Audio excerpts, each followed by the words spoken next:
Katy store. That bridge there is what's called 20 Mile. So that tells me that the main road curved and went through there. Because it didn't say anything about the Centilla River. See? So that was kind of cleared that up for me for name of the river. And of course the Shop Pond was our biggest playground. Okay, where was that? That was right down this railroad. It furnished water for the trains that come through. There was a man there, Mr. Randall Solomon, that run the pump. It was a one-cylinder pump, and it just boom, boom, boom, like that. Perfect rings. It was, you just lay back and just watch it go way up, and it just keep getting bigger and bigger. But he run that, and I remember going and looking in the first time, and goldfish was that big. Goldfish? Goldfish. Oh, the biggest things I ever seen. Red ones, some with black in them, white ones. And we said, why are all these goldfish in here?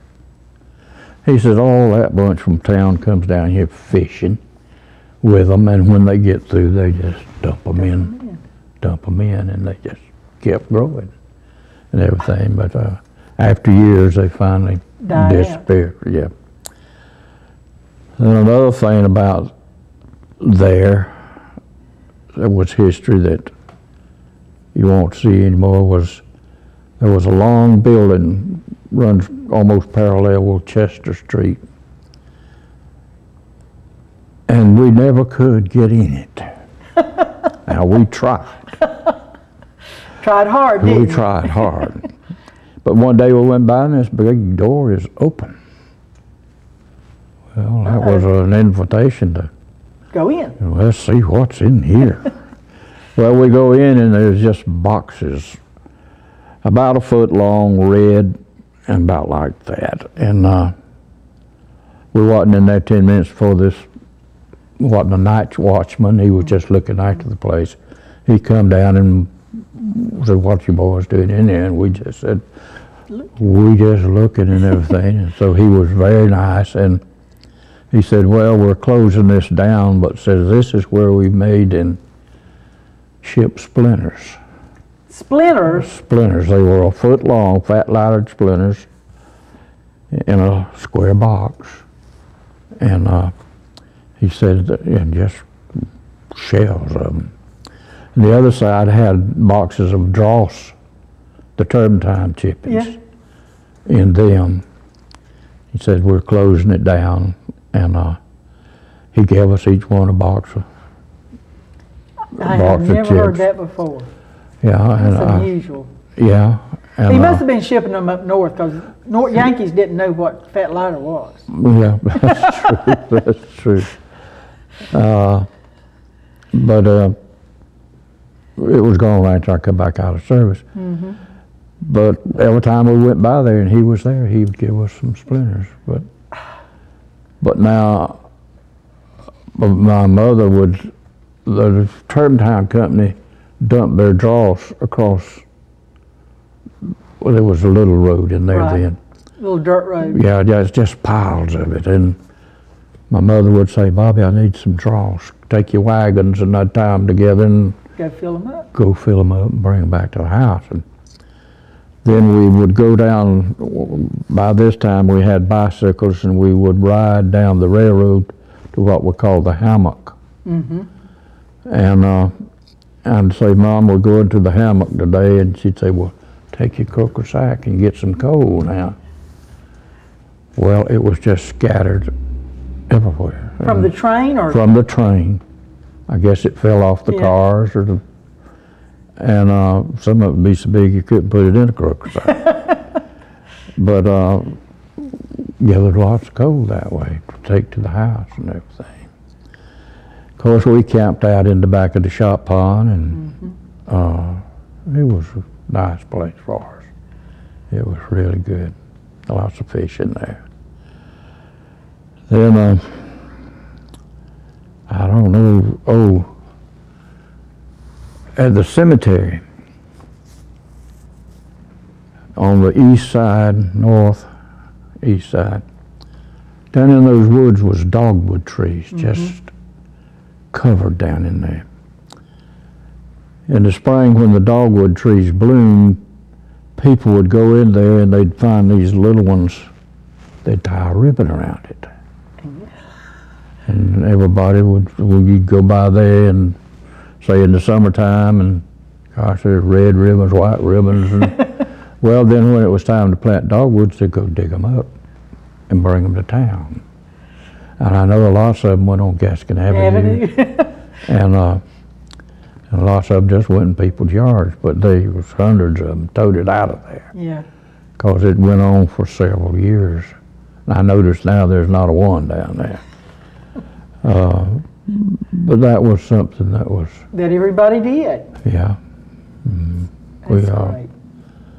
We sawed lots of wood, us kids, and we go by the golf course early on Saturday morning, and the keeper there would give us a quarter apiece for 4 of us. All the greens were sand, white sand. And he would give us a set of golf clubs and balls, and we'd play golf, and then when we finished, we would sweep the greens. Sweep the sand. Sweep the greens. We'd go around and do all 9 holes, and he'd give us a quarter apiece. Cash money. Cash money. Cash money. We had, but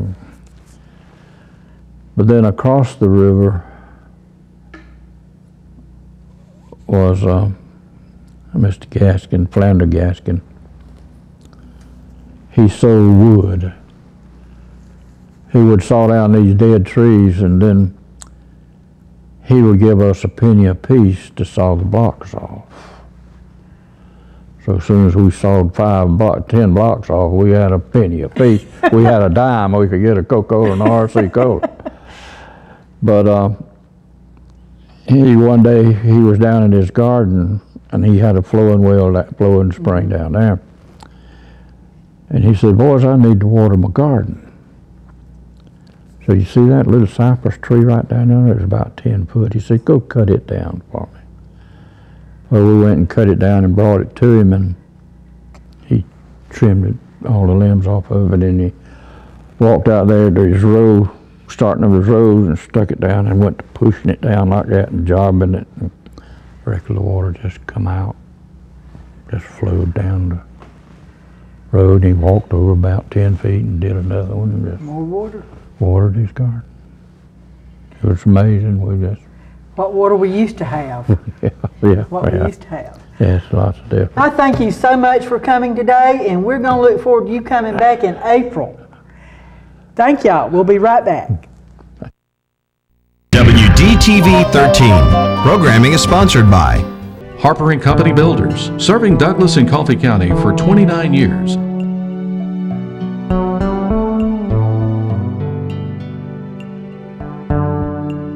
And a proud sponsor of community programming.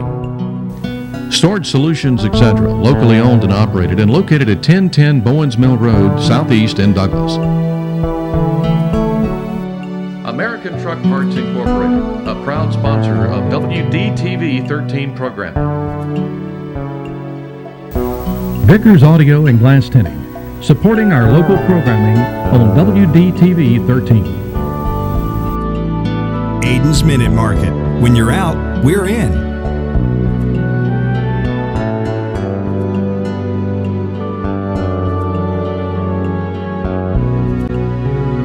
McCrary Daniels Insurance Agency. Fletcher Oil Company, since 1966, has been supporting local activities and a proud sponsor of community programming on WDTV 13. Fletcher Oil Company is a member of the Women's Business Enterprise National Council. Dewey Hayes Jr., attorney at law, selected to the top 100 trial lawyers in the state of Georgia. Earn your degree for less at South Georgia State College. At SGSC, we offer associate degree programs as well as Bachelor of Science in Biological Sciences and a Bachelor of Science in Nursing. Both bachelor degrees are offered at the associate level tuition rate, and many financial aid options are available. Plus, classes are taught by credentialed professors who care about your success. Visit sgsc.edu to find out more and to set up your personal tour. South Georgia State College. You matter here.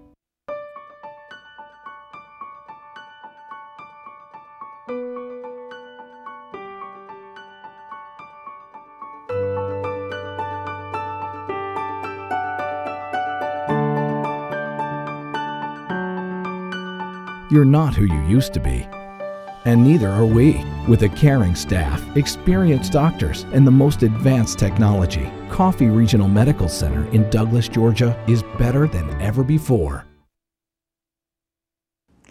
I am so proud that you joined our group today and that you enjoy our program. Please, if you have any suggestions, let us know. We don't mind. We need input. I'm going to catch you up with a little bit on the Historical Society and the museum. The museum just opened a new exhibit on the 23rd. It's Women Leaders in Coffee County. It's not every woman that's been a leader in Coffee County, but it's the ones that names were submitted to us. Please come by and see the women in our past that have influenced in a positive way the growth of our towns and our countryside. Also, we had a volunteer group do a Black History exhibit. It is open as of today, and we encourage you to come by and see that. We are still trying to identify heritage churches in Coffee County. These are churches that were formed before 1925. Please, please, drop us a note, call us, come by, whatever. We are still open on Thursdays and Fridays from 10 to 4 and Saturdays from 10 till 2. Someone came by and said, well, there was a note on the door. Well, all of our volunteers are over 21, so to speak, and sometimes we have doctor's appointments. Don't feel like we're closed. We just have to come back and try again. Also, if you have any old pictures of Coffee County in any area, we would love to borrow them, or if you would just make us a copy, we will reimburse you as much as we possibly can. We're trying to save our photographic heritage. These images are gone or will be gone, and we need to save them now before it's too late. I encourage all of you, the History at High Noon is the fourth Wednesday at Satilla Regional Library. They always have a wonderful program. It lasts about 45 minutes to an hour. We had 27 there last Wednesday, and if you're a history buff, this is one thing you need to participate with. Another thing we're starting, we're having a new exhibit opening in April, and I know this is February, but I want your input. We are having Remembering Coffee County Centennials, and this is based on the 1954 centennial of the 100th anniversary of Coffee County being formed. We have some of the original photographs from that week. It was a week-long celebration, had parades every day. But we would like your memories. If you want to jot them down, you can write them, type them, email them, whatever you'd like to do, and drop them by the museum. We'd like to include those in our new exhibit in April. Also, if your group would like to do a mini exhibit, we would love for you to do that. Just call us and we'll give you the dates and the times. Please, please remember, if there are any questions or suggestions you have about our heritage, we'd love to hear from you. And if you have a relative that knows a lot of Coffee County history, call us, let us know. We'll contact them and see if they would like to participate. I am glad you joined us, and I hope to see you next month.